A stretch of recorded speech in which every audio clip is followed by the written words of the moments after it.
Kohtla-Järve Vene Gümnaasiumis toimus seminar tahvelarvutite kasutamine õppetööks.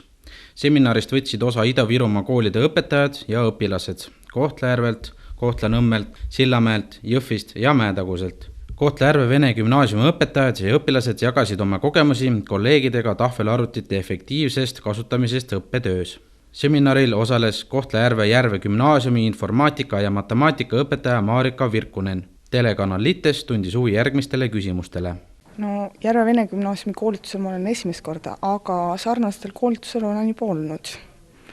Et meil oli koolis olnud sisekoolitus tellitud ka äppide teemal, aga mitte neid samu äppe, et teist liiki.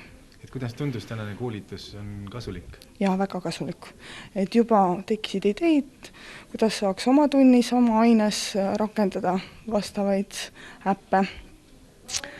Ja ma usun, et õpilastele on see põnev, sest ma olen rakendanud mõned sarnaseid siis äppe ja lastele tegelikult tekib moment. On väga palju programme, mida saab kasutada hariduslikul eesmärgil ning samuti ka võimalusest motiveerida õpilasi. Peale plusside on ka miinuseid. Tehnoloogia areneb väga kiiresti ning üks hetk võib olla nii, et 3 aastat tagasi soetatud tahvelarvuti ei saa kaasaegsete programmidega enam hakkama. Hetkel on kõik koolid suunatud tahvelarvutite soetamise vajalikkusele, sellepärast oli ka seminari peamine rõhk suunatud võimalustele.